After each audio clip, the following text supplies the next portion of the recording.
ಮತ್ತು ಪ್ರತಿಯೊಂದು ಜೀವಿಗೂ ಅವಿನಾಭಾವ ಸಂಬಂಧವಿದೆ. ಪರಿಸರವನ್ನ ನಾವು ಎಷ್ಟು ಚೆನ್ನಾಗಿ ನೋಡಿಕೊಳ್ಳುತ್ತೇವೆಯೋ ಅಷ್ಟೇ ಚೆನ್ನಾಗಿ ಪರಿಸರ ನಮ್ಮನ್ನ ನೋಡಿಕೊಳ್ಳುತ್ತೆ ಅಂತ ನ್ಯಾಯಾಧೀಶರು ಆದ ಬಿ ರವಿಕಾಂತ್ ಅಭಿಪ್ರಾಯಪಟ್ಟಿದ್ದಾರೆ. ನಗರದ 12ನೇ ವಾರ್ಡ್ ಉದ್ಯಾನವನದ ಆವರಣದಲ್ಲಿ ನಗರಸಭೆ ಸಂಯುಕ್ತ ಆಶ್ರಯದಲ್ಲಿ ರಾಷ್ಟ್ರೀಯ ಸ್ವಚ್ಛತಾ ದಿನದ ಅಂಗವಾಗಿ ನಡೆದ ಸ್ವಚ್ಛತೆ ಕಡೆಗೆ ಒಂದು ಹೆಜ್ಜೆ ಕಾರ್ಯಕ್ರಮಕ್ಕೆ ಗಿಡ ನೆಡೋದ್ರ ಮುಖೇನ ಚಾಲನೆ ನೀಡಿ ಮಾತನಾಡಿದರು. ರಾಷ್ಟ್ರೀಯ ಸ್ವಚ್ಛತಾ ದಿನದ ಹಿನ್ನೆಲೆ ಇಂದು ನಗರದ ವಿವಿಧ ಉದ್ಯಾನವನದಲ್ಲಿ 200ಕ್ಕೂ ಹೆಚ್ಚು ಗಿಡವನ್ನ ನೆಡೋದ್ರ ಮುಖೇನ ಕಾರ್ಯಕ್ರಮವನ್ನು ಅರ್ಥಪೂರ್ಣವಾಗಿ ಆಚರಿಸಲಾಗ್ತಾ ಇದೆ. ಗಿಡ ನೆಡುವುದು ಮುಖ್ಯವಲ್ಲ, ಅದನ್ನ ಪೋಷಣೆ ಮಾಡುತ್ತೇವೆ ಎಂಬುದು ಮುಖ್ಯ. ಎಲ್ಲವನ್ನೂ ಕೂಡ ಕಾನೂನು ಹಾಗೂ ಒಂದು ಸಂಸ್ಥೆ ಸರ್ಕಾರ ಇಲಾಖೆಗಳಿಂದ ಯಶಸ್ವಿಗೊಳಿಸಲು ಸಾಧ್ಯವಿಲ್ಲ. ಪರಿಪೂರ್ಣ ಯಶಸ್ವಿ ಜನರ ಸಕ್ರಿಯ ಪಾಲ್ಗೊಳ್ಳುವಿಕೆಯಿಂದ ಮಾತ್ರ ಸಾಧ್ಯ ಎಂಬುದನ್ನು ಮನೆಗಾಣಬೇಕು. ಸಾರ್ವಜನಿಕರು ಸ್ವಚ್ಛತೆಗೆ ಸಾರ್ವಜನಿಕರು ನಗರಸಭೆ ಮತ್ತು ಗ್ರಾಮ ಪಂಚಾಯಿತಿಗಳ ಜೊತೆ ಕೈ ಜೋಡಿಸಬೇಕು. ತಮ್ಮ ಸುತ್ತಮುತ್ತಲ ಪರಿಸರ ಉತ್ತಮವಾಗಿಟ್ಟುಕೊಳ್ಳುವುದರ ಮುಖೇನ ಆರೋಗ್ಯವಂತ ಸಮಾಜ ನಿರ್ಮಾಣ ಮಾಡಬೇಕು ಎಂದರು. ಇನ್ನು ಸ್ವಚ್ಛತೆ ಅಭಿವೃದ್ಧಿ ಮತ್ತು ನಾಗರಿಕತೆ ಪ್ರತೀಕವಾಗಿದ್ದು ಪ್ರತಿಯೊಬ್ಬರು ಕೂಡ ಸ್ವಚ್ಛತೆಗೆ ಹೆಚ್ಚಿನ ಆದ್ಯತೆ ನೀಡಬೇಕು. ಮನೆಯ ಕಸವನ್ನ ಎಲ್ಲೂ ಬೀಸಾಡದೆ ಕಸ ಸಂಗ್ರಹ ವಾಹನಗಳು ಬಂದಾಗ ಅಲ್ಲಿಗೆ ಕೊಡಬೇಕು. ಪ್ಲಾಸ್ಟಿಕ್ ಬಳಕೆ ಮಾಡುವುದಿಲ್ಲ ಎಂಬ ಪ್ರತಿಜ್ಞೆ ಮಾಡಬೇಕು.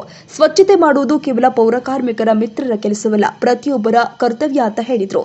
ಆರೋಗ್ಯಕರ ಜೀವನಕ್ಕೆ ಸ್ವಚ್ಛತೆ ಬಹುಮುಖ್ಯ. ಇತ್ತೀಚಿನ ದಿನದಲ್ಲಿ ಪರಿಸರ ಮಾಲಿನ್ಯ ಹೆಚ್ಚಾಗ್ತಾ ಇದ್ದು ಆರೋಗ್ಯದ ಮೇಲೆ ದುಷ್ಪರಿಣಾಮಗಳು ಹೆಚ್ಚಾಗ್ತಾ ಇದೆ. ಪರಿಸರವನ್ನ ಎಷ್ಟು ಸ್ವಚ್ಛವಾಗಿ ಇಟ್ಟುಕೊಳ್ಳುತ್ತೇವೆಯೋ ನಾವು ಅಷ್ಟು ಆರೋಗ್ಯಕರ ಜೀವನ ಸಾಗಿಸಲು ಸಾಧ್ಯ.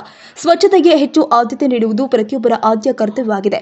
ನಮ್ಮ ಪರಿಸರದ ಸ್ವಚ್ಛತೆಯನ್ನ ನಾವೇ ಕಾಪಾಡಿಕೊಳ್ಳಬೇಕು ಹಾಗೂ ಸ್ವಚ್ಛತೆ ಬಗ್ಗೆ ಅರಿವು ಮೂಡಿಸುವುದು ಕೂಡ ಬಹುಮುಖ್ಯವಾಗಿದೆ. ಯೋಗಾನಂದ್ ಅವರು ಹಾಗೂ ನಗರ ಪೌರ ಕಾರ್ಯಾಲಯ ಏನಿದೆ ಅದರ ಎಲ್ಲ ಸಿಬ್ಬಂದಿ ವರ್ಗದವರು ಮತ್ತು ನಮ್ಮ ಪೌರ ಕಾರ್ಮಿಕರು, ಸೊ ನಾವೆಲ್ಲ ಒಟ್ಟಿಗೆ ಸೇರಿ ಇವತ್ತು ಇಡೀ ನಮ್ಮ ಜಿಲ್ಲೆಯಲ್ಲಿ ಎಷ್ಟು ಪಾರ್ಕ್ಗಳಿದ್ದಾವೆ, ಸೊ ಅದರಲ್ಲಿ ಕೆಲವೊಂದು ಪಾರ್ಕ್ಗಳನ್ನು ನಾವು ಆಯ್ಕೆ ಮಾಡಿಕೊಂಡು ಸುಮಾರು ಇವತ್ತು 200ಕ್ಕೂ ಹೆಚ್ಚು ಗಿಡಗಳನ್ನು ನಾವು ಪಾರ್ಕ್ಗಳಲ್ಲಿ ಹಾಕಬೇಕು ಅನ್ನುವಂಥ ಒಂದು ಉದ್ದೇಶವನ್ನು ನಾವು ಇಟ್ಕೊಂಡಿದ್ದೇವೆ ಇವತ್ತು. ಸೊ ಇದು ಏನು ಒಂದು ಸಂದೇಶವನ್ನು ಕೊಡ್ತದಪ್ಪ ಅಂತಂತಂದರೆ, ನಾವು ಇವತ್ತು ಸ್ವಚ್ಛತೆ ದಿನಾಚರಣೆ ಇರೋದ್ರಿಂದ ಪರಿಸರಕ್ಕೂ ಮತ್ತು ಸ್ವಚ್ಛತೆಗೂ ಅವಿನಾಭಾವಂತ ಒಂದು ಸಂಬಂಧ ಇದೆ. ಸೊ ನಾವು ಪರಿಸರವನ್ನು ಚೆನ್ನಾಗಿ ಇಟ್ಕೋಬೇಕು ಮತ್ತು ಸ್ವಚ್ಛತೆಯನ್ನು ಕಾಪಾಡ್ಕೋಬೇಕು. ಸೊ ಅದರಿಂದ ಏನಾಗ್ತದೆ, ಜನರ ಒಂದು ಆರೋಗ್ಯ ವೃದ್ಧಿಗೊಳ್ತದೆ. ಅದರಿಂದ ಜನರ ಆರೋಗ್ಯ ವೃದ್ಧಿಗೊಳ್ತದೆ ಮತ್ತು ಜನರು ಕಾಯಿಲೆಗಳಿಂದ ನರಳೋದು ತಪ್ಪುತ್ತದೆ. ಯಾಕಂದರೆ ಸ್ವಚ್ಛತೆ ಬಹಳ ಮುಖ್ಯ ಇದೆ.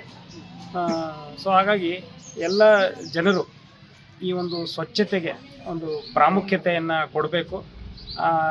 ಈಗ ನಾವು ಮಾಡಿದಂಥ ಕಸವನ್ನು ಬೇರೆ ಯಾರೋ ಅಥವಾ ಸಂಬಂಧಪಟ್ಟ ಇಲಾಖೆಯವರು ತೆಗಿಬೇಕು ಅಥವಾ ನಮ್ಮ ಪೌರಕಾರ್ಮಿಕ ಮಿತ್ರರು ಏನಿದ್ದಾರೆ ಅವರು ತೆಗಿಬೇಕು ಅಂತಂತ ಹೇಳಿದರೆ ಅದು ತಪ್ಪಾಗ್ತದೆ. ಅದು ಜನರ ಒಂದು ತಪ್ಪು ತಿಳುವಳಿಕೆ. ಸೊ ಆ ಒಂದು ತಪ್ಪು ತಿಳುವಳಿಕೆ ಹೋಗಬೇಕು. ಈಗ ನಾವು ಸಫಾಯಿ ಕರ್ಮಚಾರಿ ಆಂದೋಲನ ಒಂದು ಪ್ರಕರಣ ಸುಪ್ರೀಂ ಕೋರ್ಟ್ನಲ್ಲಿ 1993ನೇ ಇಸ್ವಿಯಲ್ಲೇ ತೀರ್ಮಾನ ಆಯಿತು.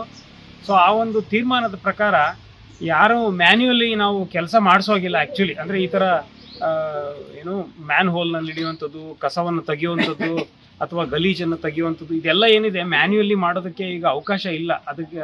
ಸೊ ಆಗ ಒಂದು ಪ್ರಕರಣ ತೀರ್ಮಾನ ಆದಾಗ ಸುಪ್ರೀಂ ಕೋರ್ಟು ಇದನ್ನು ಬಹಳ ಗಂಭೀರವಾಗಿ ಪರಿಗಣಿಸಿದೆ. ಸೊ ಹಾಗಾಗಿ ಈ ಒಂದು ಮ್ಯಾನ್ಯುಯಲ್ ಸ್ಕ್ಯಾವೆಂಜರ್ ವರ್ಕ್ ಏನಿದೆ ಅದಕ್ಕೆ ಕಂಪ್ಲೀಟ್ ಪ್ರಾಹಿಬಿಷನ್ ಇದೆ.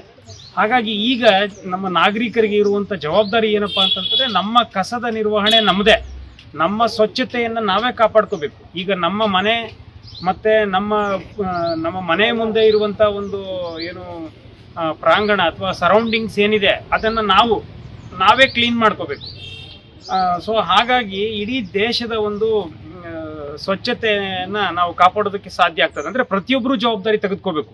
ಇದು ಒಬ್ಬ ವ್ಯಕ್ತಿದು ಅಥವಾ ಯಾವುದೋ ಒಂದು ಇಲಾಖೆದು ಅಥವಾ ನಮ್ಮ ಪೌರಕಾರ್ಮಿಕ ಮಿತ್ರರದು ಆ ರೀತಿ ಯಾವತ್ತೂ ನಾವು ಭಾವನೆ ನಾವೇ ಕ್ಲೀನ್ಲಿನೆಸ್ ನಾವೇ ಮಾಡ್ಕೋಬೇಕು. ನಮ್ಮ ಒಂದು ಕಸದ ನಿರ್ವಹಣೆಯನ್ನು ನಾವೇ ಮಾಡ್ಕೋಬೇಕು. ಬೇರೆಯವ್ರು ಮಾಡ್ತಾರೆ, ಬೇರೆಯವ್ರು ಕಸ ತೆಗಿತಾರೆ ಅನ್ನುವಂಥ ಒಂದು ತಪ್ಪು ತಿಳುವಳಿಕೆಯನ್ನು ಇಟ್ಕೋಬಾರ್ದು. ಸೊ ಇದಕ್ಕೆ ನಾವು ಕಡಿವಾಣ ಹಾಕಬೇಕು. ಸೊ ಈ ನಿಟ್ಟಿನಲ್ಲಿ ನಾವು ಒಂದು ಪರಿಸರವನ್ನು ಬೆಳೆಸೋದಕ್ಕೆ ಅಥವಾ ಪರಿಸರದ ಒಂದು ನೈರ್ಮಲ್ಯತೆಯನ್ನು ಕಾಪಾಡೋದಕ್ಕೆ ಎಲ್ಲರೂ ಮುಂದಾಗಬೇಕು ಅಂತ ಹೇಳ್ತಾ ನನ್ನ ಮಾತುಗಳನ್ನು ಮುಗಿಸ್ತೇನೆ. ಜೈ ಹಿಂದ್, ಜೈ ಕರ್ನಾಟಕ. ಈ ಸಂದರ್ಭದಲ್ಲಿ ಎಇಇ ವೆಂಕಟೇಶ್, ಆರೋಗ್ಯ ನಿರೀಕ್ಷಕಿ ಚೇತನ್ ಪ್ರಸಾದ್, ನಗರಸಭೆ ಆಯುಕ್ತ ಯೋಗನಾಥ್ ಸೇರಿದಂತೆ ಪೌರ ಕಾರ್ಮಿಕರು ಹಾಜರಿದ್ದರು.